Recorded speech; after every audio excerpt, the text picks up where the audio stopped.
Welcome to the strengthofmind.coach podcast. This is podcast number 11. My name is Richard Grannon and I'm here with Mystery Man Will. I do like being called Mystery Man. I need to put a voice on again. We haven't done it for like a month. I feel really scouse. What voice do you need to put on? I don't know, I feel super scouse. You can talk scouse if you want. They like it with an accent, Will. They're like, that's so cute the way you guys do an Irish accent. What is that about? Did anybody in California ask you if your accent was Irish? No, but they kept doing that thing that you were on about, and if you hadn't have told me, I wouldn't have realised, but then it started annoying me. Oh yeah, I'm good at that. I can implant in ideas in your mind that will annoy you forevermore.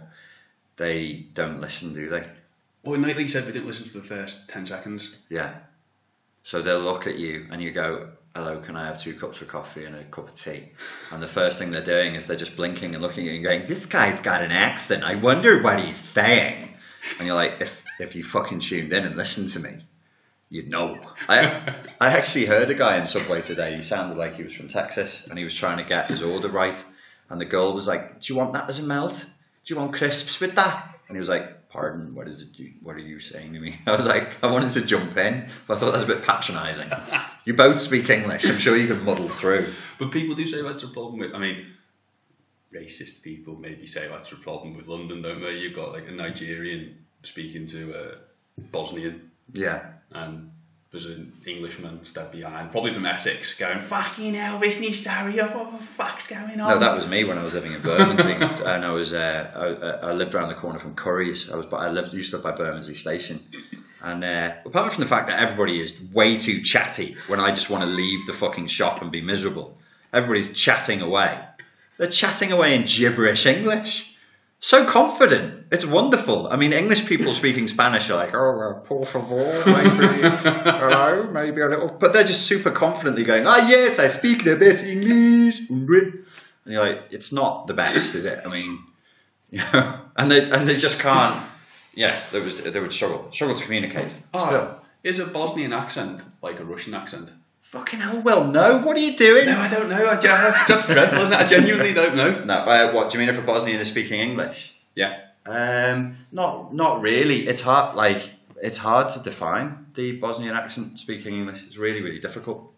So you couldn't pick it out? Well, the only people I know who are speaking English with a Bosnian accent were fucking Swedes. So they were speaking with an American accent. Yeah. Because Swedes speak a bit American English. So I couldn't pick it out. When they spoke Bosnian to each other, I was like, that sounds like Russian. And that really pissed them off. So I'd do it more. Just to poke the bear. Anything that they told me to say in Bosnian, I'd be like, what's this shop called? And they go, it's where you buy javapis, so it's called a javapchinica. And I go, javapchinica, horoshod, tovarish. And they'd be like, we don't say tovarish since we're not socialist anymore, and we're not that keen on Russians. So now it puts bullets in your head. Yeah. Okay, let's do this. We've got questions. Okay, forgive me, I'm very dyslexic. I thought that was just you speaking. That is me speaking, yeah. That was the first line of the comment. Forgive me, my English is not so good. So, Tyler is definitely Tyler in America. It's not Tyler. It's just Tyler, isn't it? What do you mean? Well, I'm sure I've heard it. I don't want to get it wrong. Tyler Hurst. Well, you say it with a Scouse accent. Okay. You can't be wrong. I know, but well. Yeah. Well, you can always claim it's a disability. You be like, don't discriminate against me because I speak with a funny accent, like lads, you know. A little bit German, yeah. Only a touch. So Tyler Hurst. Yeah. How do we deal with toxic situations that our own defense mechanisms may actually make worse? I don't know what that means. Yeah. Say if you find yourself with a group that has traits that very much remind you of a toxic group. Yeah. Is there any other option than confrontation and destroying bridges, followed by weeks of sadness? Yeah, Tyler, there is. So first thing I want to say, we are going to do. So you keep hold of it. Sure. Yeah, it's fine. What I'm going to say is like, when we are going to do more questions, when you're asking questions for this podcast, or when you ask questions to me, or indeed anywhere, read your own question back from a point of compassion and understand that the listener doesn't know what you're talking about. So I get asked questions all the time by people who are sort of stuck in a bit of a trauma story inside their head. So it's not that they assume you understand them, it's that they're not skilled at conveying what their experience has been. I'm not going to answer Tyler's question because there's too much I don't know. So if it was clued in a little bit, I would answer it more directly. I can answer what I think I heard, which is he's not sure whether he's seeing genuine toxicity or whether it's just an overreaction on his part. And there are YouTube videos I've done about that, and that comes down to like an internal boundary issue. Is he saying something about, is a group dynamic different? Is a kind of group be narcissist, but the people in it not necessarily be narcissistic? Maybe that's his question. That could slightly be where he's going with that. There's all kinds of ways that it could go, really. But no, I mean, yeah, you can have narcissistic cultures and the individuals in it are not necessarily particularly narcissistic, but not usually. Usually if you live in a narcissistic culture, you'll be narcissistic. True. So Nicholas Peterson. Nicholas Peterson. I've spoken to him a few times. I think he's been following me since Street Fight Secrets days. Hello, Nicholas Peterson. You sound like Don Charlie. Don Charlie. There used to be two characters on the Fast Show, the Dutch Police. Yeah. Did you ever watch the Fast Show? No, it was just before my time. Oh, fucking hell. You're just a baby, aren't you, lad? And the Dutch Police, all they would do, they'd be like, hello, we're the Dutch Police, and today we're going to help some hippies move house. There's no criminals here, because we're all allowed to do whatever we want. You definitely wouldn't get away with that now. No. Go on then. Nicholas Peterson, is PUA dead in our age of social isolation? Yeah. Where talking to strangers is considered taboo. What's PUA? Pick up artistry. Okay, what's that? There's a whole online phenomena. It probably might be running out of steam now. It was huge from the very beginning of the internet, where guys who were kind of shy and introverted would share psychological techniques with each other to help them pick up girls. So they were pick-up artists. Fair dues. Yeah, so they developed a skill set that you have none of. No. Like literally nothing. I'm Will. I am Will. When I'm at that hypnosis course, yeah, they actually said to me, oh, your voice is perfect for hypnosis. So you're like, great, hang on. It works for something. It works. You are now going into a deep sleepy trance and you'll do as I say. He's also gone on to say, how do you combat this construct that initiating interactions is considered dangerous, strange and unpopular? We've chatted quite a lot about this, haven't we, I think? That cafe culture thing? Cafe culture, yeah. I mean, it depends on where you're living and what your culture is. Yeah, people are a little bit more insular now. Smartphone usage and culture is changing, and there are cultures in the world that are different. You know, if you go to Southern Europe, you'll see a lot more just interaction. If you come to Northern Europe and come to Liverpool, you'll see a lot more interaction. We chat here to strangers. Irish people do that. Dubliners will do it. Over in Dublin, people just chat, and it's very warm and friendly. And then you take that down to London, and people look at you like you've gone completely fucking insane. Is that a city thing, though? It's probably a city thing, and you know, I think there's a lot of things that can influence that kind of implicit code of cultural behaviour. Implicit. And what Nicholas is asking is, probably he's asking, what should we do in a culture where, just walking up cold to people and chatting to them isn't considered okay? I think the first thing to say is the PUA phenomena is very, very American, and a lot of it was developed in the party towns of America, around Los Angeles and Las Vegas, where walking up to somebody and going, woohoo, yeah, party, is not weird. And if you take that to other cultures, they'll look at you as though you're mentally ill. Yeah. And I've literally seen that happen, because I went out with some professional PUAs for a day in Malaysia. And these poor lads who thought they were the titties, they really did think they were the shit, were walking around the mall in Kuala Lumpur going, hey ladies, how you doing? Oh yeah, I see you're in work. I see you're yawning there. What time are you on till? And these Malaysians are like, what the fuck do you want? Leave me alone. Go away. I will hit you. And then one of the lads walked up to a lady who was not a lady and didn't realise and got on very well. I don't know how he didn't notice this. This Asian lady was exceptionally tall. And he was like, oh, she's totally into me. She's totally into me. I gave her my number. And I'm like, yeah, she is totally fucking into you. You delicious little... It was like white blonde. He looked like, you know, Bill and Ted's Excellent Adventure? Yeah. You do. I thought I was going to fall into another age trap then where you'd go, what? He looked not like Keanu Reeves, the other one. Oh, yeah. Like, he looked just like that. And this Asian lady was like, oh, yes, I like you. Malaysia's super Muslim as well, isn't it? Yeah. Like, you can't hold hands, like... married couples and stuff, or is that bullshit? No, it's true, but it's true for the Malays. So they have Muslim police for the Malays. So if you're Malay, you can't. If you're white or you're Chinese or Indian, the Muslim police won't approach you. They won't talk to you. This lady, who was not a lady, did have on a tudong, which is the equivalent of the head covering. Oh, right, okay. Yeah. So she was dressed in Islamic dress, but as a lady. As a lady. But that's Kuala Lumpur. Kuala Lumpur is quite liberal and quite progressive. So are the Muslim police, are the Sharia police, that's what they're called, part of the church or part of the state? They're Sharia police, and the church and the state are bled over in Malaysia. Oh, yeah, of course. Yeah, it has to be. That's Islamic. That's the Islamic way. Yeah. The church belongs in the state. It does. Yeah. Yeah. Scary. Well, it's a strange situation there because they have Indian and Chinese police in the police force. Yeah. So it's a little awkward. Let us not digress from what this chap is asking. You do have to be careful. I don't see any reason why you can't find venues where it is normal to initiate conversation. I, for example, as a young, I'm 40 next month. May God. Awesome. What the fuck is cool about turning 40? 40's new 30. You know, the 40's the new, I don't know. It's all stuff. 12. I'll be 12. I genuinely think everyone is regressing emotionally and retarding. No. We have been chatting about that. The world is over, obviously. But we live in the end times. But you don't look 40. Thanks very much. You know what I mean? Like, I've been on a diet, but you know when you look at my granddad's I know where you go. and you can see pictures of him.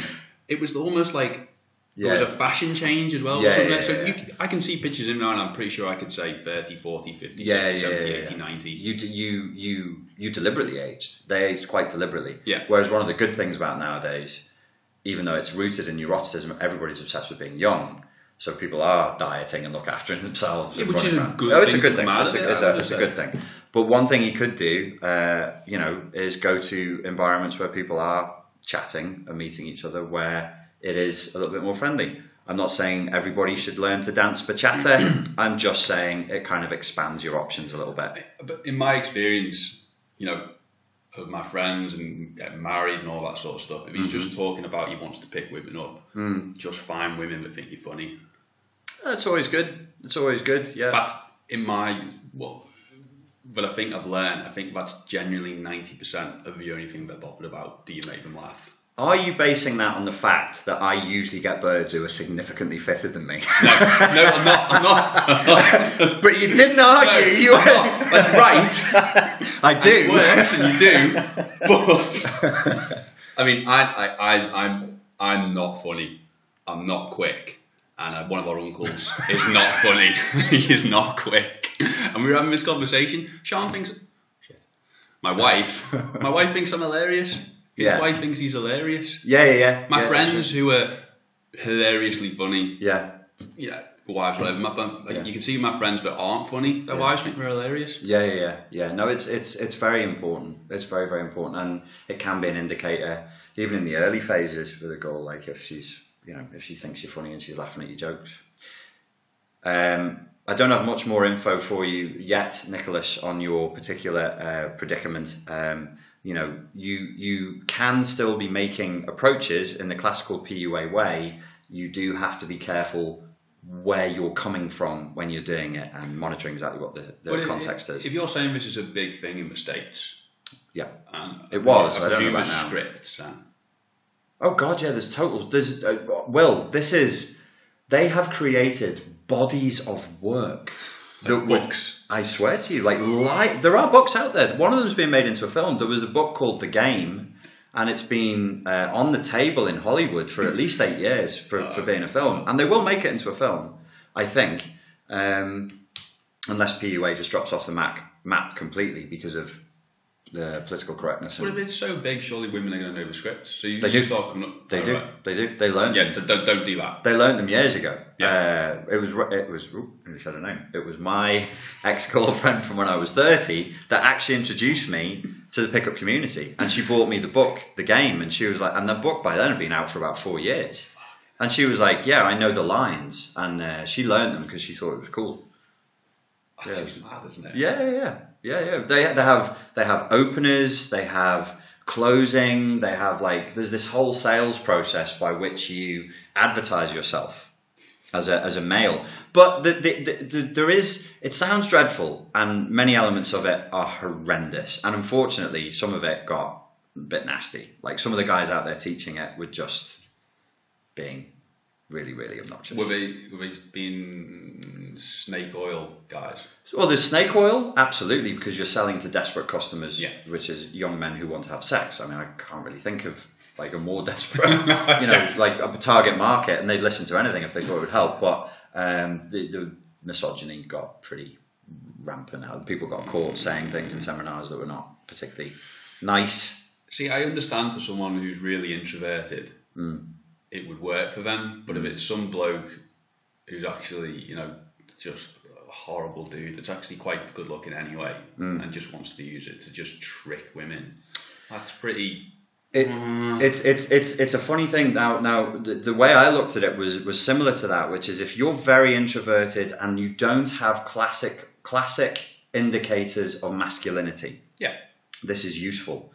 Potentially, I don't know. Like they would teach people to speak with a deeper voice or to speak with a louder voice. Again, comes from America. Yeah. Larger gestures, much more confident, and so on and so forth. And then I was like, well, I looked at some of the stuff they're advertising me to do, and I was like, I'm 100 kilos.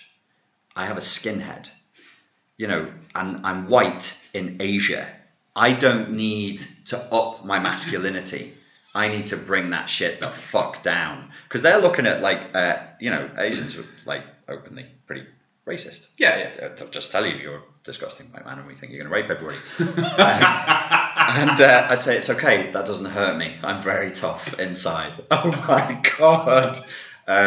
And so I knew that if I ramped up masculinity where it doesn't need ramping up. I mean, you can't have a cookie cutter solution for anything. In psychology and personal training, in the PUA thing, you've got to look at everybody as an individual. And so it's kind of, the PUA thing is pretty sick. I mean, neurotic. It's kind of comes from a rather neurotic place. I mean, I suppose for someone who is introverted, it's going to work well for them. From what you're saying, if it's going to give them, maybe they've got a script. Maybe that's the only confidence they've got to go and speak to that girl. They think it's good looking. And then that gets them in, and then they just act like themselves. I suppose that's a good thing. If they can act like themselves, which they can't because of issues far too complicated to get into here. Hit me with the next question, Will I Am. Okay, Kaylee. Go on. I enjoyed that. Yeah, try sitting around the Indian restaurant while everyone's doing it. Is it nice? Fuck off, bastards. Kaylee Isis Hayden. How do you create an anchor to stop yourself from falling into your own unhealthy narcissistic tendencies that are causing you to attract narcissists in the first place? And then Rich Will has replied to that saying, where the line between telling the truth and oversharing, or what's the line between telling the truth and oversharing? What's the difference between keeping things to yourself and lying? To the question of controlling your own narcissistic tendencies that stops you getting into a relationship with narcissists, you're asking the wrong question about the right subject. And the question you need to ask is, how do I become more emotionally mature? How do I become more responsible? And how do I learn to tell the truth and live in accordance with my highest ideals? Because I think I did ask in one of the early podcasts, didn't I? Do narcissists attract narcissists? And I said no. I said yes. I thought you said it was like a... Doesn't fucking listen to me. No, I do. You don't listen you did. to You me. said it's not a definite, they're not going to... If you're a rampant narcissist, Who's a guy you were doing the thing with? Sam Vaknin. Sam Vaknin. He says I'm a rampant narcissist. He's not going to automatically be attracted to another narcissist, is he?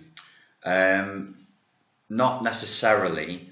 A lot of it comes down to function, what the target, like every target has a function. Because you were saying they want what did you call it? Narcissistic supply. Yeah. I didn't just call it that. That's what it is. No, you know what I mean? Sounds smarter when it comes from you. It's a tone of voice thing, Will. Yeah. You just got to sound smug and smarmy. All those years of private school, they served me well. It's annoying, isn't it? One of my friends from the Scud, he was like, that smile you do. I was like, what are you talking about? That fucking stupid, smug, entitled private schoolboy smile. I'm going to fucking punch your face in. I'm like, Jesus, dude, I'm just smiling. Where were we? Yeah, you've got I think in reality, obviously I only really speak to codependents who end up in narcissistically abusive relationships. Yeah. Because that's the way my system works. That's how people come to me. It's through YouTube. But I think in the big bad world out there, yes, probably narcissists usually end up with other narcissists. Right, okay. They eat each other. They're very susceptible and impressionable to being conned, and they're very prone to delivering cons and to delivering a good impression. Yeah, because I think the thing I remember most about was when we were having a conversation was older women falling for either Hispanic, well, I think you said mainly Hispanic men, didn't you? What the fuck are you saying, Will? No. You're thinking one example I gave. Yes, narcissism is really something that Hispanic men. No, I know what I'm saying. Due to white, I didn't old say white that. Don't American do that. women. What the fuck, dude? People can hear this shit. Have I mixed that up in my brain? No, I gave you a one-off example, and I never said the word. No, that's just a picture you designed in your mind. What can happen is I gave an example of what can happen is you can get people running a scam that would be like somebody from a third world country, a male or a female, who sees somebody with money from a first world country where they want to live and they want to integrate, so they just hook on. And how do they hook on? With sex and with love. Yeah. That's not always how it goes down. I mean, you could have a narcissistically abusive relationship between a boss and an employee. I don't know, they could both be white. Jeez, I don't know. It's interracial. I mean, it transcends gender, it transcends sexual preference, it transcends economic status. When narcissism occurs, it's the freaky, weird, unworldly thing about it is it always manifests the same way, and they all say the same shit. So you could be a poor Thai fisherman, or you could be a wealthy Algerian, and it's the same fucking shit. It's the same game. It's just. So have you ever had a narcissist come to you then and say, "Help, I'm fucking people's lives up and I feel really bad"? Pretty much. I wouldn't say every day, but like 4 or 5 days a week I do. Yeah. And are those people actually narcissists? I don't know. I mean, I don't have time to filter like that. My job is to help the genuine victims of narcissistic abuse, and I want to help as many of them as quickly as I can. I'm not going to diddle the clits of people who tell me they're abusive. They can fucking stop. They just go somewhere else. Don't do it. Yeah, exactly. Just stop then, you fucking idiot. There's your therapy. It's free. Stop being a fucking arsehole and stop exploiting people and man up. Take responsibility for yourself. Come round, I'll punch you in the head. Yeah, there was a guy 2 days ago who said that to me. The last 3 relationships I think have been highly narcissistic. I just ignored him. Yeah. Nancy Byer, sorry, B-Y-E-R. What I'd like to hear more about is how personal responsibility fits into today's far left ideologies and the idea of oppressor and oppressed. Stop baiting me to fucking say things like Jordan Peterson. What was her name? Well, just say her first name. Nancy. Just say her first name. Nancy. Hey, Nancy, I'm on to you. No, I wrote a comment saying Jordan Peterson fans would enjoy this podcast. You have. Let's come to her question last. Rich Will made a question. Rich Will is a friend of mine. He runs another podcast that is called success4.com. And he's just started a new channel called Tinfoil Hats, where he's going to investigate conspiracy theories. Cool. If people want to check that out on YouTube. What was his question? He just added on to someone. He said, Where's the line between telling the truth and oversharing? What's the difference between keeping things to yourself and lying? What's the difference between, what was the thing between oversharing? Where's the line between telling the truth and oversharing? Okay. Well, surely it depends on your audience, doesn't it? It depends on your audience, and I guess it's interpersonal boundaries. Oversharing is not. There is no complex equivalence. There shouldn't be a complex equivalence in the brain between, oh, I'm just telling the truth, and then just telling somebody way too much. I mean, I might have had a really difficult shit today, and that's the truth. But I'm not going to tell you, because why would I share that with you? It actually wasn't. It was perfectly pleasant. What? It's the truth. So there's things that are just inappropriate, like that you just don't need to hear about, and that's oversharing. So it comes down to appropriateness and internal boundaries. Emotional intelligence and social intelligence is probably something I don't talk about enough. I mean, there's one thing I've noticed, that I don't know if anyone's got any friends. One of my friends, we think is, he says himself, he's slightly, I'm going to get the term wrong. It's not autistic, it's Asperger's. Mm-hmm. And he'll start in the middle of sentences. Yes. And you'll think, no, you haven't. There's been no build. There's no context. I have no context. And the other thing he'll do is he'll tell you exactly what's just happened, and you'll go, ooh. Oh, that's weird. Yeah, that is. Yeah. It's unnerving when people do that. Yeah, you mean you were there, and he turns around to you and says, "This is what somebody just said to you." Yeah. And you go, "Yeah, I know, because he said it to me. I was here the whole time." Yeah. Yeah. That can be an internal boundary issue, and it can be an internal to external reality boundary issue. Let's fire into the next question. Will I am? Oh, well, he's also written, what's the difference between keeping things to yourself and lying? The difference between keeping things to yourself and lying depends on the outcome, and it depends on context and intent. So you've got to look at outcomes. Some things you should keep to yourself, and lying is just misrepresenting reality. If you deliberately and skillfully choose to miss out pieces of a story so that you can fulfill a certain agenda, that isn't lying, but the end result is the same as lying. And so therefore the moral obligation has the equal weight of a lie. Yeah, because you've premeditated. Yeah, and you're twisting the narrative to suit an agenda. Next question, sir. Catherine Defoe. Defoe. Sorry. You don't need to say their surnames, just the first name. I'll just do it first. Distinguishing actual Distinguishing actual personal responsibility versus conditioning by a dysfunctional group, i.e., family scapegoats, DYS family system. I don't know what that means. Sorry. Dysfunctional family system. To shoulder all responsibility / blame for the group. Yeah, I mean, it's what she's asking is how does somebody who's been raised in a narcissistically abusive family unit distinguish between what is their actual personal responsibility that they need to face up to authentically, and responsibility that's just been heaped on them non-authentically and neurotically. And it's too big a question to answer here. I mean, that is the essence of the work that I do. You've got to reduce CPTSD and you have to heal your codependence. Is there a specific YouTube bid you've got out there? Or can't think of one off the top of my head.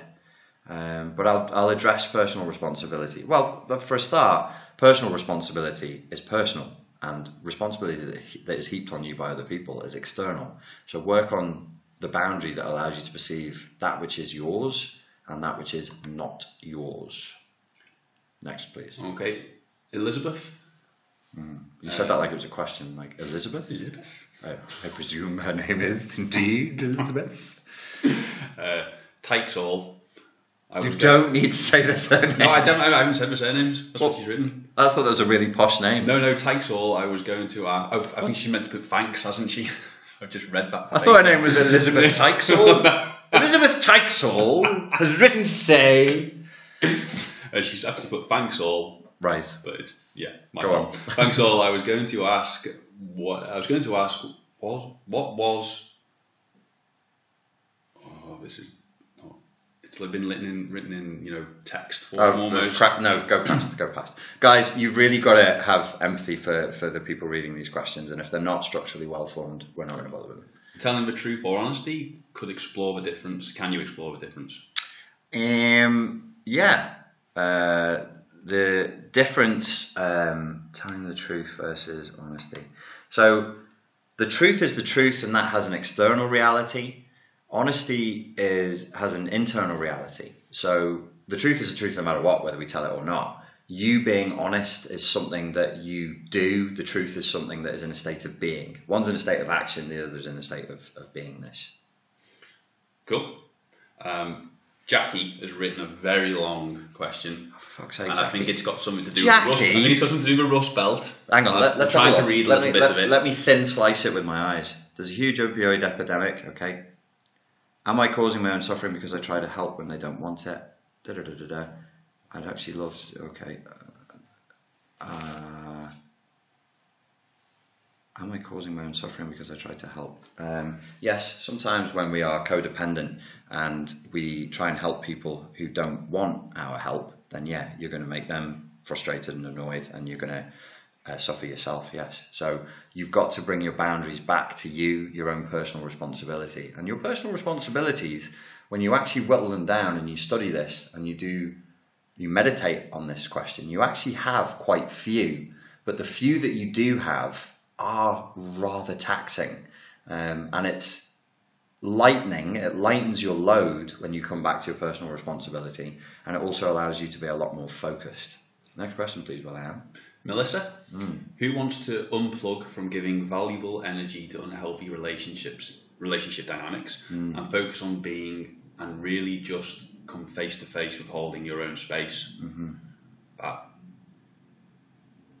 Next question. Yeah, she's definitely American. What does that mean? Did it finish with thanks you all? Yeah, no, but I don't understand what this whole I'm just being me. What does that mean? Oh, but be real. The fuck does that mean? I don't know. You being real? What the fuck are you going on? what does she actually say? Let me read this. Me, Lisa. Oh, hang on. Jokes, blood, jokes. Who wants to unplug? They don't really just come face to face with holding your own space. Okay, thank you for that, Melissa. Yeah, it's a really good point. How do you differentiate between responsibility that belongs to you and that which doesn't? That was already asked. Okay. Right. So some of these questions are repetitions of questions that were already asked. Was there anything else? Can you come down to this one and we'll go from there? Okay. When also, guys, when you're writing questions, don't be fucking greedy. There are like people who've asked me 10 questions there. One question per person. Damn. Yannick, guilt by association. I find it strange, but I am supposed to agree with everyone within a Facebook group. Stupid that quoting someone means I applaud every word uttered by this person, and sad that someone's reasoning is dismissed based on a quirky hat. Yeah. Do you want me to read the other paragraphs? No, thank you. Okay. I think we've got quite enough of that one. It sounds like you've experienced some sort of drama in your personal interactions on Facebook. Again, I would work on those internal boundaries and realize that you've got to have compassion for yourself. You've got to have compassion for other people and how you communicate online. And if you're communicating in an unboundaried way, it can be tricky. You've got to realize that people go into these spaces on Facebook with an agenda. They don't do it for no reason. So try and pick up what the agenda is. If you swim against the flow of that agenda, you will be rejected. I'm not saying it's right or wrong. That's just the way it works, homie. Quirky hat or no? To see you. You mentioned in one of your hangouts how by telling the truth, victims of a narcissistic abuse had the loaded gun to be shot at later, called us big dummies, lol. Next question. How to distinguish autism from narcissism? That's a question. Thank you for a question. Who is Karen. that? Karen. Thank you for not a stream of consciousness, starting a story halfway through with no context that neither of us as two individual separate human beings have any idea what you're talking about, and actually asking a question at a beginning, a middle, an end, and a fucking question mark. Jesus, I could feel my anxiety levels rising up there. It's getting stressful. That was getting stressful. I'm going to have to lay some ground rules. Never again, that was my fault. Am I going to write, hey, questions here, guys? I'll be like, when you ask a question, Think of Karen. Think of Karen. This is it's going to be called Karen well-formedness rule. I'm sorry, Karen, it's not my field. It's a very interesting subject. Sam Vaknin has some interesting stuff to say about it. People have mistook autism for narcissism because of this reaction-seeking behaviour that we sometimes see, a lack of empathy, and rather bewildering acts of cruelty that are often just a misapprehension on the part of the person who's on the autism spectrum, because they don't really understand the nuance of the meta-communication in human interaction. But it's not my field. But it is a very interesting question. Was that the last question? Yeah. Great. Okay, well, we learned something here today, Will. Yeah, we did. We're going to have to really structure how we take questions from people. And we're going to have some very goddamn strict ground rules.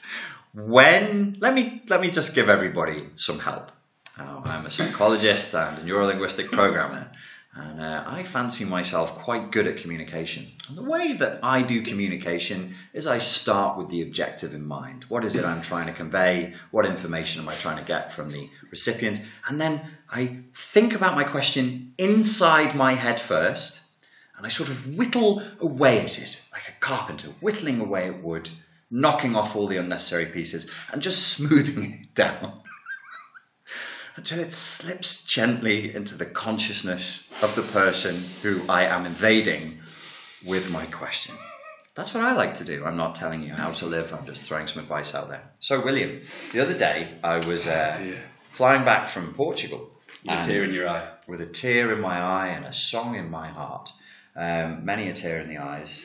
And I was listening to Jordan Peterson. Yep. He has a podcast. I don't think I've listened to his podcast, you know. Well, you've done yourself a disservice. I am going to start listening to it. Well, you should, sir. And what you should start with is his second to last podcast was the Cathy Newman analysis. And the first half of the podcast, or the first 30 minutes, is just a replay of the Cathy Newman interview, which everybody should listen to. Probably most people listening to this already have. Look up Cathy Newman, Jordan Peterson, Channel 4 on YouTube. If you haven't yet, please watch that.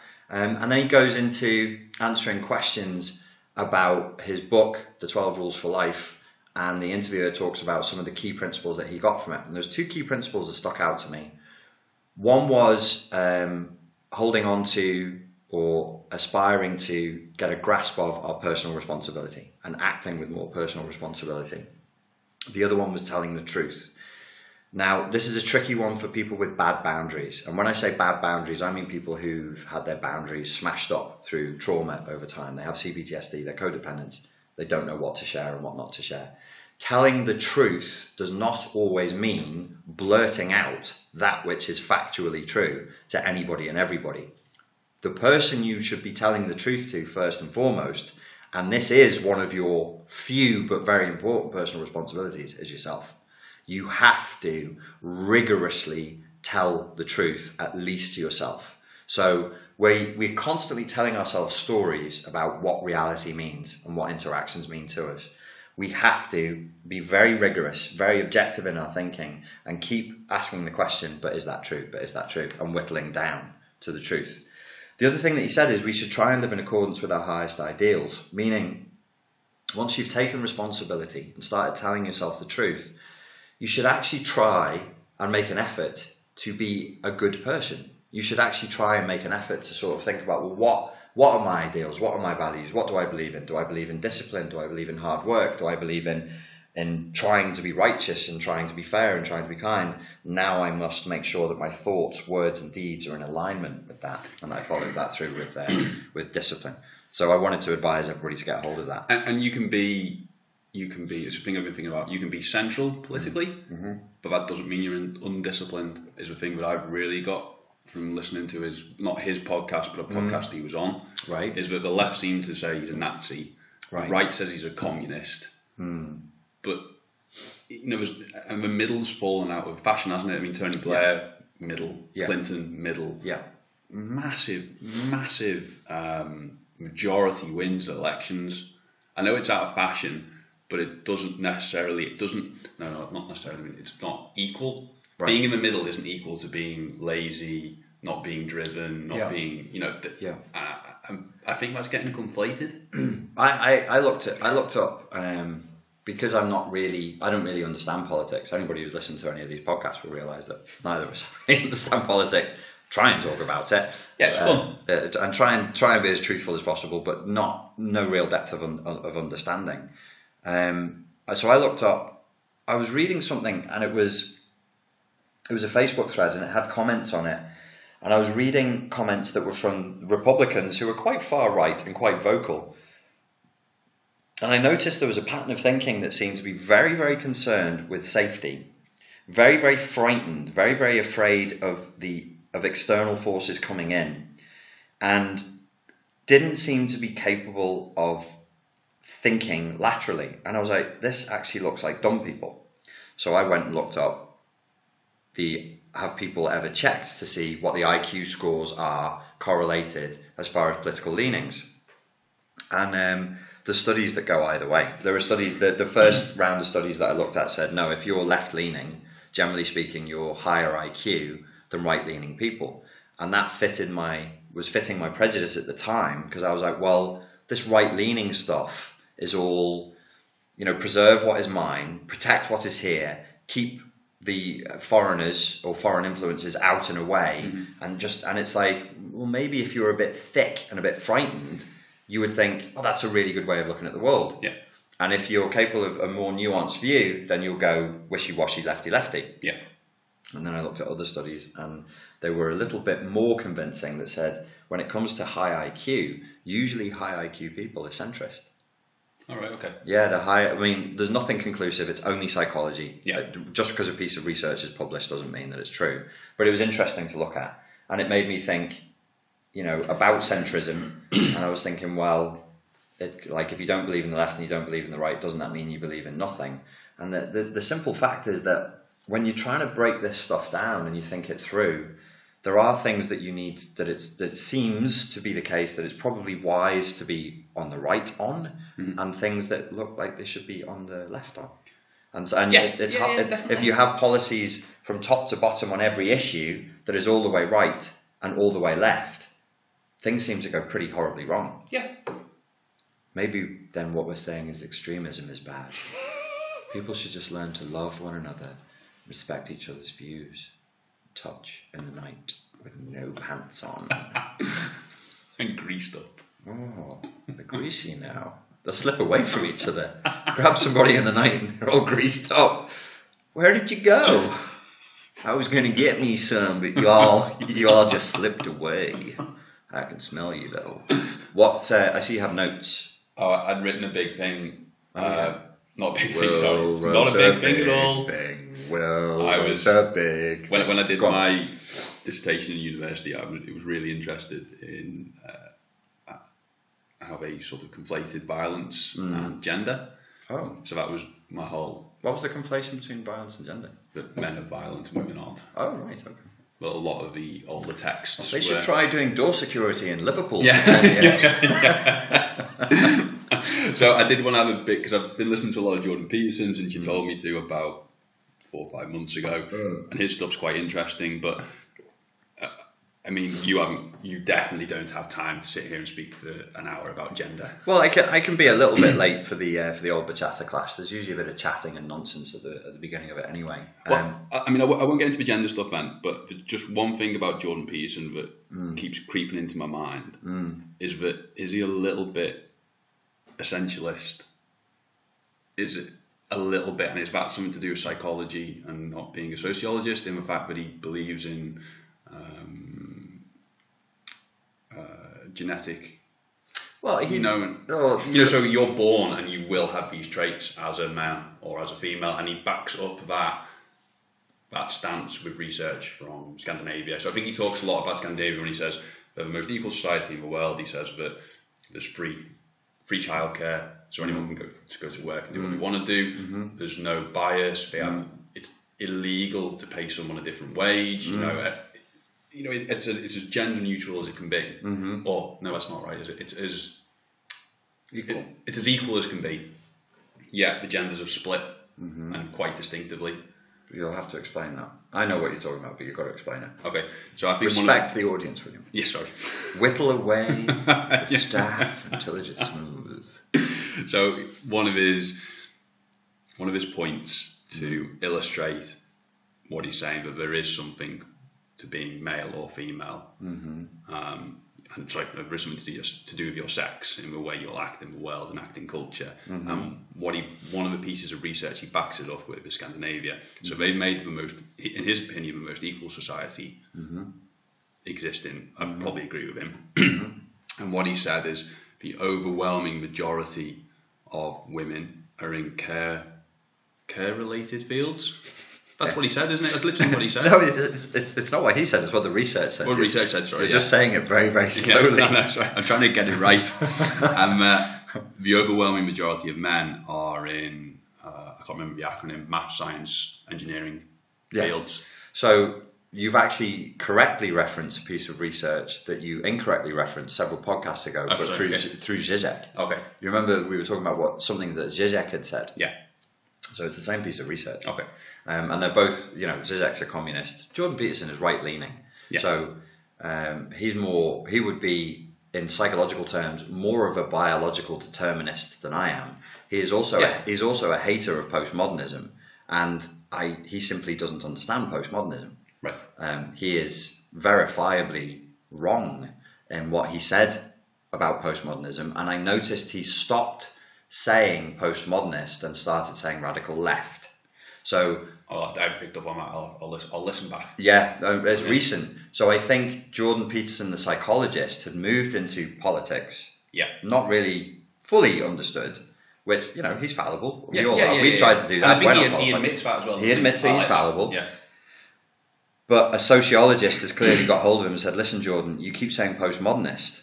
That word you are using, it does not mean what I think you think it means. You actually mean the radical left. And the reason why he was wrong, just to cover that briefly, is postmodernism is not a table with four legs, meaning it doesn't stand alone. It's not, postmodernism is not like saying communism, fascism, conservatism. It's not a system that stands alone. It was an approach, and it was originally an artistic approach, purely from the art world.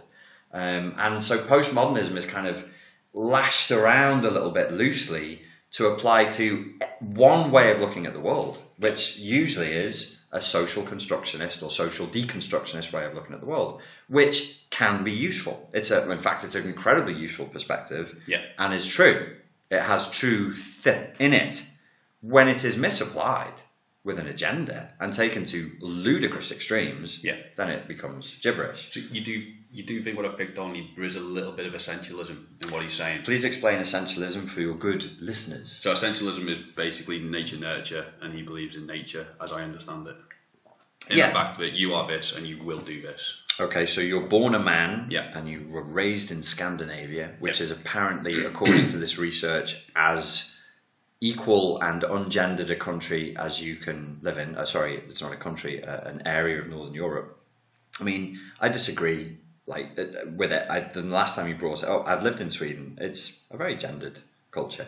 Right. So the idea that, the slate was wiped clean, and guess what? Ladies wanted to cuddle people in jobs. They didn't want to fight for their jobs and get promotions, and all the boys wanted to pick up sticks and bang cars with them and play fight with guns. It's horse shit. They're still raised watching cowboy movies. They're still now, but I'm not saying. Well, I usually call it biological determinism because I'm big against fighting the idea that your personality is determined by your genetics. I don't know where he stands on that point. That's a slightly different point. But essentialism would be, you were born a girl, so there are girlish things you want to do. Well, obviously these things, that stereotypes exist for a reason. The conspiracy theory that women have been trained to think of themselves as passive and to prefer caring jobs as a result of a tyrannical imposition from a patriarchy, I think is a bit ludicrous.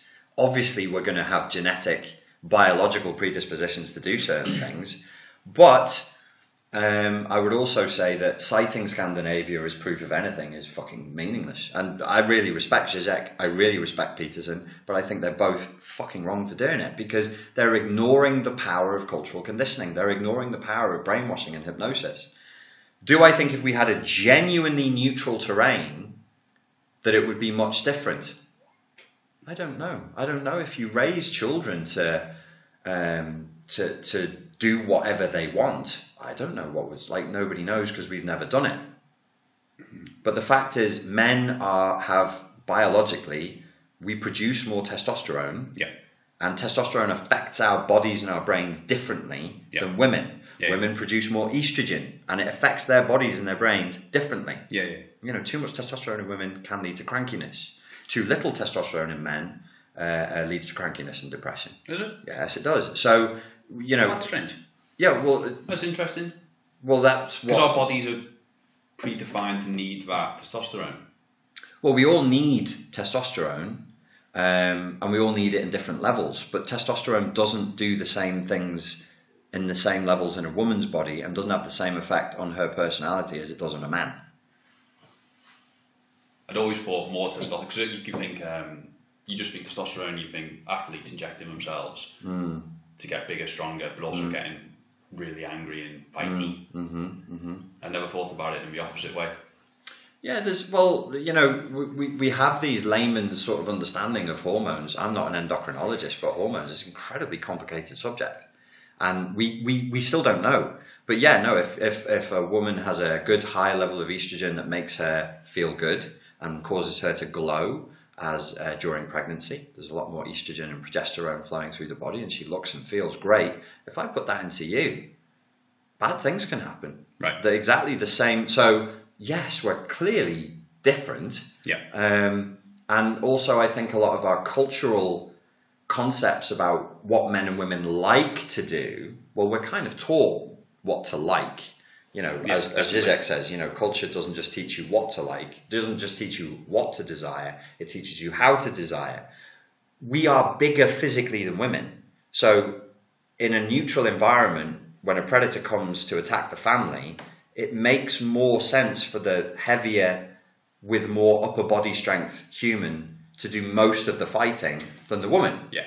I do like trying to look at things anthropologically as well. It draws a better picture for me. It does. You've got to be really careful, because there's a whole field of study that does that called evolutionary psychology, and they've dropped some right bollocks over the years. Have they? Oh, they've got, because we end up, and this is where the postmodernists, and the sociologists, when they sort of critique psychology and psychologists, this is where they rub their hands with glee. They go, look, you've fallen prey to your own stupid fucking narrative.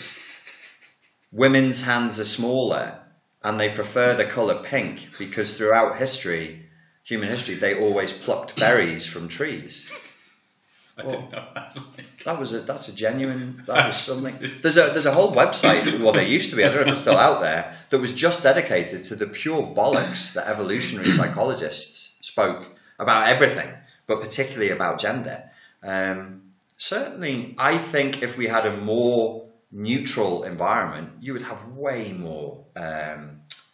You'd have way more female engineers. I mean, the fact that the numbers of female. Let's just take that one example, and you'd have way more men in the caring industry. Let's take two examples. Yeah. Way more. If it was not seen as a taboo for men to be weak and caring, and to be, in a sort of mothering position. Yeah. And if it was not seen as butch and dykey for a girl to go and want to do engineering, there's absolutely fucking no reason whatsoever why women shouldn't do that. There's no, until they can come up with some data that tells me that they're not right for the job. Of course they should be doing that. So is he doing? I can't remember what the term is. He's doing that thing of finding research that agrees with his already. It's called affirmation bias. Yeah. Maybe. I mean, we are in strange times at the moment. Obviously, we're going through a kind of transition phase, and people are struggling, and they're fighting over strange issues. Gender is in the times we live in, with the environmental crises we're facing, the nuances of gender and gender politics and identity politics is an odd thing to worry about as the Titanic sinks. should I call you Z or Zer? Well, my head just fell off, so I don't think it's going to matter that much. I've ingested so much plastic because I've been eating tuna for a year. We're all going to fucking die horribly, so I'll call you whatever you like, homie, because I don't give a fuck. We're both going to bleed out and die in exactly the same way. So we are in strange times. I do think he's a very smart man. I do think he's taking advantage of the transition period we're in. But I think the problem is that, as Zizek defined it, is that we live in a post-ideological age. We have no religion, and we have no politics, and we have no belief system, we have no ideology, and it's very, very stressful for humans. Yeah. So all it takes is for somebody to come along and go, look, follow me, this is how we're going to do things. These are the bad guys, these are the good guys, do what we're going to do. The German people will rule the world for 1,000 years. Never mention him again in our podcast. How many fucking times? Don't say his name. So that's where we are. We're ripe for that. So what I would propose is somebody like Jordan Peterson, who comes along and says, look, we don't want to go all the way right again, but you're going to have, or you're not going to have, but maybe you might want to choose a way of acting personally that would be considered conservative by many people. And I think that will be the choice that most people start to make. And we need that because we need structure. We need that because when there is no God and people can do anything, well, we're seeing what happens when people are doing that. I read a quote the other day. I haven't read around it yet, so have you read that quote, God is dead, by the philosopher? Stop banging the table. It goes straight into the bloody microphone. Nietzsche. What's his name? Nietzsche. Hey, he lives off the fucking Woodchurch estate. I buy weed off him, and his name is fucking Nietzsche. Hey, Nietzsche, you fucking blade. God is dead. I need to read a bit about it. It just sounds interesting. It must be. Where were you going with that? You're saying like there's no God. Yeah, well, it was Nietzsche. It just went into my brain, and I was like, "Oh, you read that quote the other day? You haven't read anything about it yet." Yeah, no, I mean, Nietzsche's well worth reading. And his idea was that God is dead, and therefore, we're going to need something else. And what he proposed was kind of utopian ideal of philosopher kings. And this is where the idea of the Superman comes from. But he didn't mean. Maybe the nearest comparison would be from Taoism, the superior man. Why is he a man? He's the superior person. So somebody who they tell the truth, they live in accordance with their highest ideals, they behave with personal responsibility, they take accountability for their own actions, and through that, they take some charge of their own destiny whilst living in this very imperfect world that, as Jordan Peterson says, is touched by malevolence, and we're all cursed by virtue of the fact that we're trapped in time and we're finite beings. That's a curse that we just have to fucking live with. We have to do the best we can. In that space, total just do whatever the fuck you wantness, we've tried it. We've been trying it for decades, and it's not, to me as a psychologist, it just seems to be not the right way to go. And I think there was a lecturer at university who always used to go on about it, but as you get to the end of every civilization that we've recorded so far, they do get to that point where it's so hedonistic, and they're just and it blows up, it breaks up, it destroys. And then if you look, the Dark Ages was a result of a Roman Empire imploding. It will be bad, and it will be bad for a long time.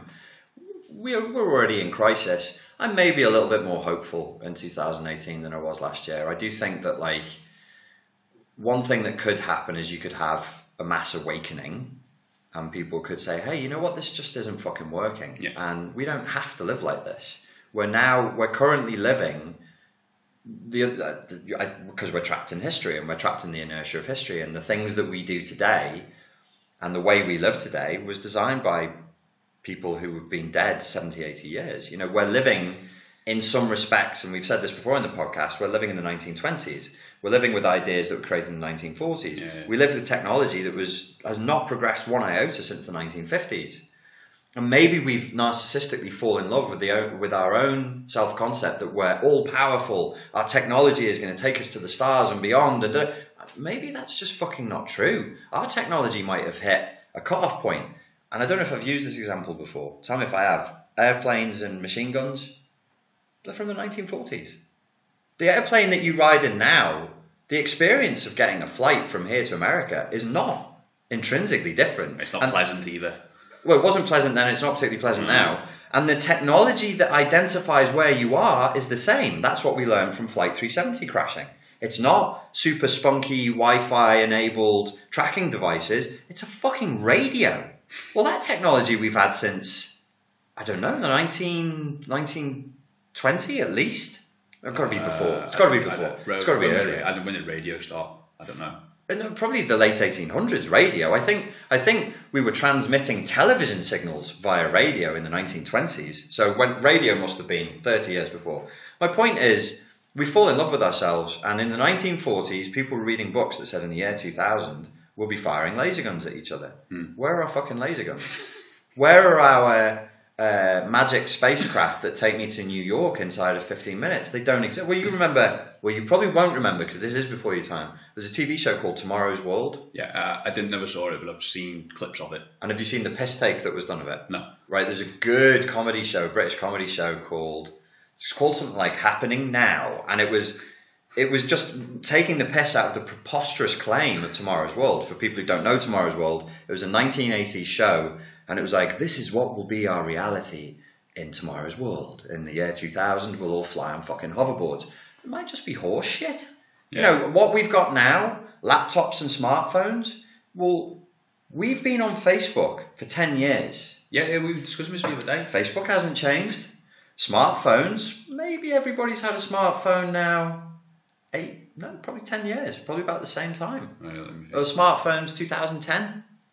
Yeah, I want to say that, yeah. Well, I can't remember, but 10 years. Well, we've just seen the iPhone. Yeah. iPhone's fucked now. Yeah. iPhone is fucked for many reasons, but one of the reasons is it's the same processor, it's the same thing. All you've done is given me a backward-facing camera and a face. Yeah. People aren't stupid. No. They know that you're not selling it. So where's our technological explosion?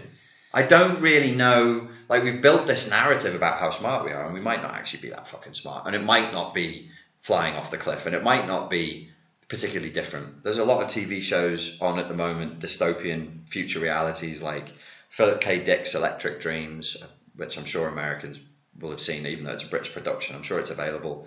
A Black Mirror. I haven't seen any of them yet. I'm going to watch them. Ooh, you're in for a treat. Some of them are really horrible. Right now, Altered Carbon. It's a lot of dystopian, cyberpunk, what will the future look like? But have you seen something Machina? Apparently it was meant to be brilliant. Machina? Yeah, something Machina or Machina or something. I can't remember. Hey, Machina! I'm going to fucking take the piss out of you for the next 10 minutes, even though I know exactly what you're talking about. Don't make me Google it. His name was Machina, and he came down and he said, "Hey, kiddie!" Deus Ex Machina. No, how would you... It is Machina. It's Deus Ex Machina. Deus Ex Machina. God out of machine. It's meant to be brilliant. It's shite. I hated it. But I know... Yeah, Joe Rogan loved it. I thought it was absolutely unbearable bullshit. But what's it about?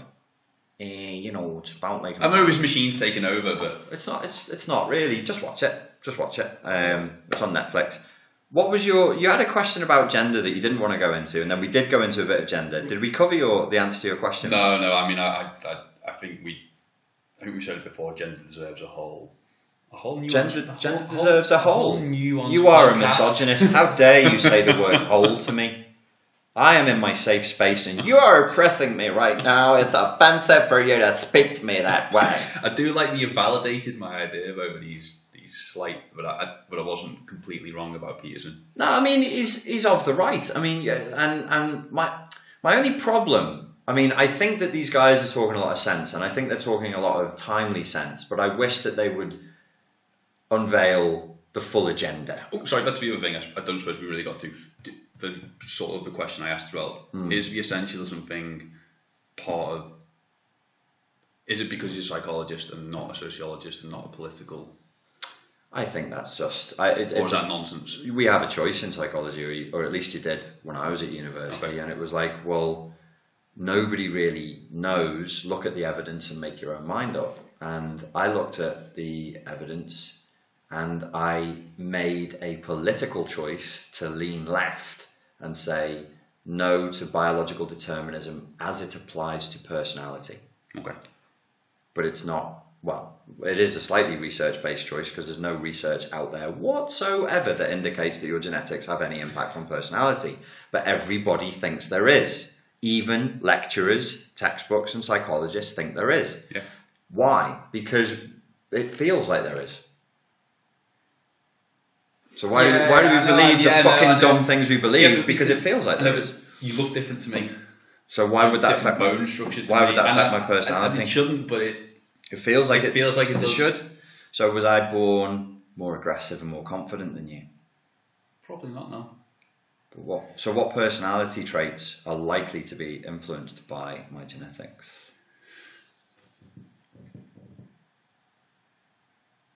Yeah, I know what you're saying. Yeah, so here's the thing, and it gets into, I can make the case for genetic determinists usually better than they can, because they always fail to cite the silver-tailed fox study, which was done in Russia, where they had generations and generations of silver foxes, and they made them more and more tame by breeding out the more aggressive and rewarding the tame behaviour. Mm-hmm. And that has always been cited as fairly good scientific evidence that this influences.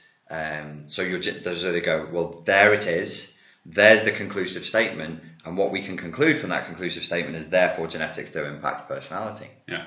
Is that what personality is? No, I'd say not, no. I'd say not. No. And also, are there any other variables that can create generations and generations of foxes who are kept in captivity in a Russian research lab that could make them become tamer and tamer? What's their feeding schedule look like? Yeah. You know, when are you rewarding them? Well, this is yeah, exactly, and this is the problem with all psychology research and all research that's out there. And it came up in the Kathy Newman interview where she was saying there's a gender pay gap. And as a good leftist, I was trained, yeah, there's a huge gender pay gap. And therefore, there's a conspiracy by a patriarchy to keep women down. And then, wait. But then when you actually look at the data, it's just like psychology research. You just go, well, what other variables are we not seeing here? Yeah. Is there not as much of a pay gap? Is there potentially a pay gap because women are not pushing forward? And I'm not saying he's right, because I don't know. I'm not. You've got to go deep into the research to find that out. Yeah. But his point was, women are usually higher for agreeableness, so they don't push for more pay. And if you're not pushing for more pay, you're not going to be paid as much. Which is essentially essentialism. Not necessarily. You could be trained to be passive. You could be trained as a woman. Oh, is that what he's arguing? He's arguing with a cultural No. He's arguing from an essentialist point of view. Okay. I'm saying, yeah, my position is you could be trained to be passive. Yeah, of course. Yeah. You could be trained by culture. That you are trained by culture. Women are trained by culture. What is it to be ladylike? Yeah. You know, Christ Almighty. I spend, whenever I have a female client, I have to wrestle usually for 2 or 3 sessions to get anger out of them. Why? Is there a difference? Why? I'll tell you why, even though you didn't ask me, you fuckwit. You will just take what I'm saying right now. I'm delivering a lecture. I was going to ask that, and... Yeah, and. The reason why is because anger is ugly. All right. What do you mean, oh right? I'd never thought of it like that. I'd never Anger is ugly. Anger is... Good girls... Look, I'm a lady, and I'm a good girl. I'm not some horrible street slutton to be dismissed and poured scorn and shame upon. Well, think about how girls are raised. That's what happens. Yeah. If there's a group of 40 girls and one of the girls gets pregnant or, is known to develop a reputation for promiscuous sex, she's fucking dead. Yeah. She's doomed. Yeah. Unless she flips the script and becomes the alpha female. Right. There's dominance hierarchy games played from a very, very early age. But, if I'm a good girl, I can't. My ex-husband or my current husband has cheated on me. I won't access anger, which my therapist is asking me for so that I can heal and so I can move forward in my life. No, I'm not going to get angry. I've been training myself my whole life not to show anger, because good girls don't show anger because it's an quote unquote ugly emotion. Imagine spending your whole life being told that the most important thing that you can be is pretty for the pleasure of men. Yeah, it's bonkers, isn't it? That guy, Peterson, when you were asking me about the PUA thing before, your time would be better spent meditating on that. And I'm not saying that, like, don't try and pursue women as sexual objects, because, you know, we are men, and it's, you know, you are going to, like, I could tell you that all day, you're going to do it anyway. Yeah. But you can do it more righteously, and you can do it as a better man. Be a good man. Be a really good human. Be a really good man, and be empathic to the position that women are in. Your whole life, since you were fucking 3 years old, which is when the gender is assigned. Yeah, you know, yeah. You're a boy now. Here's a toy gun. You're a girl now. Here, be pretty. Be pretty. Don't do that. It's not nice. No, we don't shout. Be ladylike. It's not. Be pretty. Be pretty. Be pretty. Be pretty. Pluck your eyebrows. Shave your fucking legs. Shave your armpits. Every day. Every day. Every day. Buy things that you don't want to buy. Spend money that you don't have. Trying to be pretty. Be pretty. Be pretty. For what? So that men will want to fuck you more. That's what it is. Yeah. Okay. So when a man like Peterson, he's trying to bond with women. What's the best way of bonding with another human? Understand their story, understand where they're coming from, and understand, like, if you won't take the time to walk in somebody else's shoes, and you just walk up to a woman and go, I'm really horny and I want sex, she'll be like, yeah, like every other fucking man I've seen today since I got on the bus this morning. What's special on you about that? You're bringing what you want to her. Yeah. And I would say the smarter move, apart from making women laugh, as you said, is important, would be to sort of say, well, where are you coming from? What's your experience, girl? What are you putting up with on a daily basis? And what are you looking for? Well, maybe I'm looking for, you know, and then we have like all these romantic love stories. Well, maybe that woman is looking for something that's a bit more meaningful than, you have quite large breasts, and because of that, I want to impregnate you. Maybe you want more, because she can get that. So straight away, this is worth the young guys who are looking at the PUA thing. This is way better than that. Look with empathy and compassion. Be a man. Be the best man you can be, and just think, where's this girl coming from? She knows that all guys are like this. Yeah. So of course she's going to want to make a connection with a guy who wants something that is beyond that, because what he wants is cheap. You're a hot dog stand. I can eat 20 hot dogs today if I want. It costs me 20 quid. It's cheap. They're everywhere. I can get hot dogs. Yeah. I can't get this amazing, interesting, insightful dude who's coming at me from a totally different angle, who instead of wanting to impose his will upon me and be like, hey, me want to put penis in you now. Penis want. You know, which is the energy she's getting all day. The energy she's getting all day is, can I come in? Can I come in? Can I come in? Yeah. And you go, why are women so cranky? Oh, Jesus, I don't fucking know. Maybe a bunch of hairy, smelly men. So, but like, do you see how, you know, well, I've coached predominantly like 90% women since fucking hell, Jesus, I must be getting old, since 2012. So for 6 years.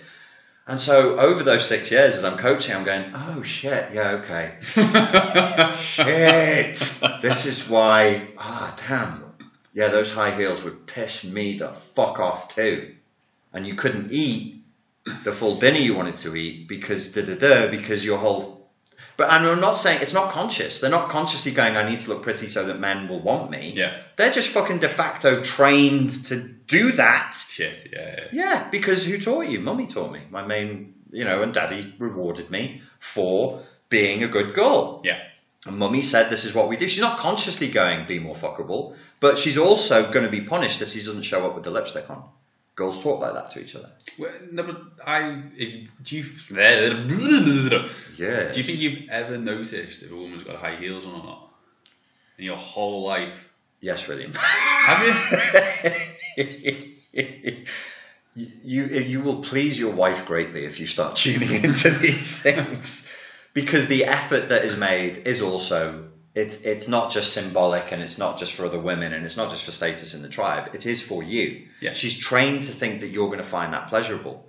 It's a great disappointment when you turn around to her and say, you could show up in pumps and I'd feel the same way. Yeah. Don't fucking do that. But it's true. Well, you're going to get your fucking head removed. No. Yeah, I would. But I hear you. I know what you're saying. And we have discussed this on the podcast before. My personal preference is dress down. Yeah. That to me is much more is sexy. But I also appreciate the dress up. I like that. Yeah. Because you're going for a really posh restaurant, and you're going for a really nice night out, but you're going to dress up as well, aren't you? Because that's what you do when you go.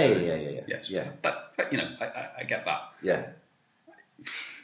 These gender issues are deeply entrenched, and I'm not saying throw it all out the window, men and women are whatever the hell they want to be, and it's all cultural conditioning. I'm not that much of a postmodernist, but I'm also saying, please, can we just explore the extent to which our gender expectations hurt people? Our gender expectations are not just oppressing women. Our gender expectations are also causing men to kill themselves. There are emergencies that we're facing right now, and the gender expectation amongst men is, I just said it before, man up. Yeah. What does that mean? It means be a man. Well, Yeah. what does that mean? Be hard. Yeah. Be tough. Be ruthless. Don't cry. Don't admit. Don't admit anything. Hold it all inside until the pain is so great you cannot bear it anymore. I mean, the thing I was getting at as well when we were discussing that really annoyed me about that whole Kathy Newman, Jordan Peterson. Is it Kathy Newman? It is Kathy Newman. Jordan Peterson things. We're going, the gender pay gap. Stop banging the fucking Sorry, table. I can't help myself. There's a massive class pay gap. Yeah, you think the female QC earning £250,000 a year somehow is subordinate to the security guy? I think that was that was Professor Peterson's perfectly valid point. Is you've got to let me get this right. Is it multivariable or multivariate? A multivariate analysis means that you have to cross-reference. You can't just say we have two populations, female mice and male mice, and over a certain 3-month period the female mice ate more food. Okay. Truth. What do you fucking conclude from that? You've got to know, were they in different temperature environments? Yeah. Are they a different species? Are they a different race of mouse? Is it fucking... Oh, we forgot to mention the fucking male mice were on cocaine tablets every day. Type of food. Yeah, type of food. Amount of water. Exactly. Everything. And until you do that, you're not really... It's disingenuous to present this analysis. And the other thing that was disingenuous is, what is the gender pay gap? Some people are saying it's 15%. And actually other people are saying, no, it's not 15%, it's 5%. That's a fucking huge difference.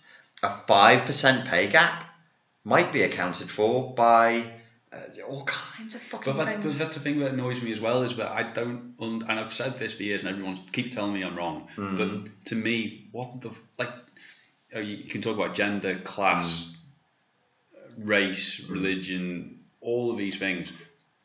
The economy and neoliberal capitalism doesn't know you're a white male Protestant or you're a black. They're gonna pick the best person who does the best job, who makes the most money for the shareholders. I hear you, but the allegation is that there is a conspiracy by men to keep women back, and I just don't believe it. Well, but there certainly are incidences where that has happened.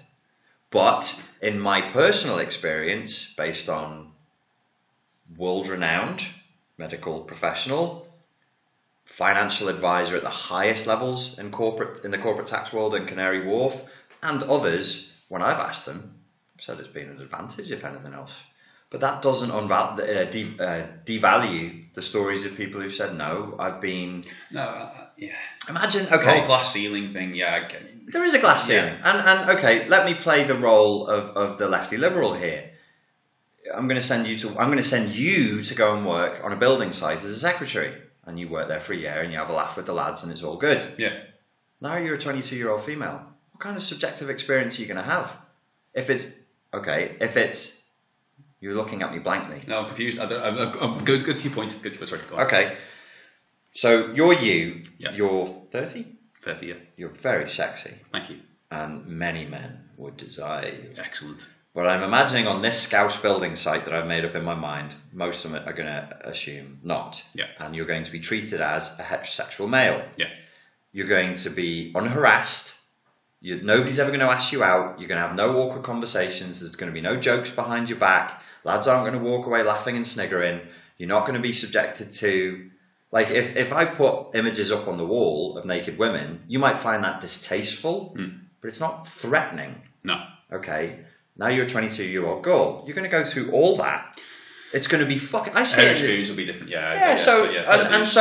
So you might stay in that job for 18 months, progress. They go, well, you've done a fucking great job. She might, after 6 months, be like, fuck this. This is shit. This is traumatizing, and leave. Where's her career progression? Well, sorry, she just didn't want it as much. I'm not saying that explains everything and it's always like that, but for Christ's sake, it certainly is some of the time.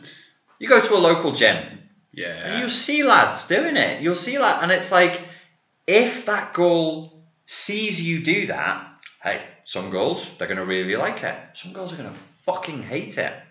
They're going to absolutely fucking hate it. If they, even if, like, as men, we might see it as joking or friendly or flattering, some people will be freaked the fuck out. Some big, muscly, 100-kilogram male, you go, fucking, yeah, you're gorgeous, you are. You're a fucking boss, you are. You find that frightening now, don't you? A slim little boy. Frightening, It is frightening. I mean, imagine 150, 250 kilo lads come in here now and are like, you two are hot. Nothing needs to happen, but the power dynamic is, if it comes to physical violence, and 99 times out of 100 it doesn't, I will lose. All that stress, all that adrenaline, all of that.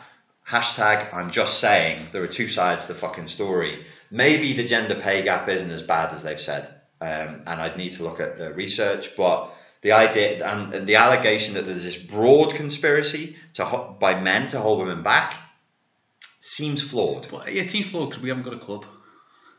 Well, let's do that on another day, because we need to talk about toxic masculinity and rape culture, and I want to get into the club that radical left feminists seem to think exists.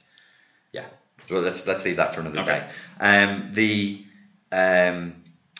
So I don't know what the pay gap is, but I know that some women are worked out of industry just through the stress of being surrounded by men who have been less. I know. Yeah, you're definitely right. I understand your perspective there, and it does make sense. But speaking to other managers, male and female, and speaking to other family members who've been in positions or higher up positions, they will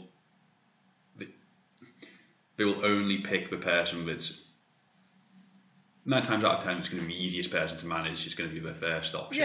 The second thing is going to make the company the most money and make them look the best, regardless of what religion, disability, sex, gender. I've employed people. I do it exactly the same way. And I'm an evil cunt, so I would say, like, if it was for another reason, I would say, I just want you to do the job that I want you to do. I'm sorry that capitalism is so brutal, but you can either do it or you can't.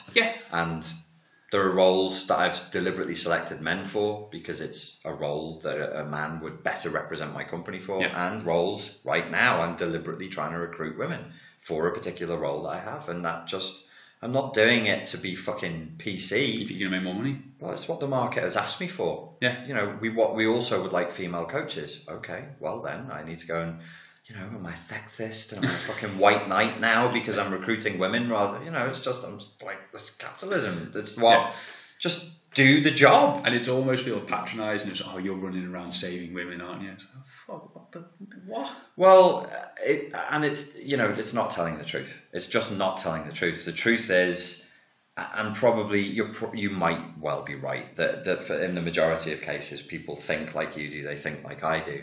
There will be cases where it's not good. There was a guy. Yeah, there will be that. There was a guy interviewed on TV. He was like your typical white van driver, and they were talking about, you know, the Harvey Weinstein allegations and all that coming out. And he said, in all sincerity, knowing he was on camera, being interviewed by a woman, I don't know what to make of it. It's like I can't even go in the office and have a laugh anymore with the girls. I can't give them a cuddle. I was like, sorry, give them a cuddle. If that was my wife or my daughter, and you were having a laugh and giving them the occasional cuddle, you would not be walking very well afterwards. It's hard to walk after your knee has been dislocated. And this is not the 1960s. This is now. So you tell the truth without an agenda. I would just say, let's keep an open mind. Let's stay emotionally cool about this, and let's find out what the real truth is. Yeah, I agree. Try and be sensible, eh? Yeah. Are you all so late for bachata? Oh, fucking hell, lad. I've got to go and dance now. I like my formal interaction with ladies. It's incredibly chivalrous and structured and boundaried, because that is what I like. Boundaries, formality. Anything else to add? Should we do a podcast on the whole gender-y thing and stuff? For God's sake. So interested. Oh, Jesus. Well, yeah, all right. Well, let's see if they want that. If they want it, then we'll do it. But it's a thorny issue. Could be a rant. I've done rant. God, not in this cultural climate. I'll be lynched on Twitter as a misogynistic evil doer. Right, that's it. Thanks very much for tuning in, and we'll be doing another one of these. We'll start doing them more regularly again in 2018. We'll do another one next week. Speak to you soon. Thanks, guys. Say bye, Will. Bye.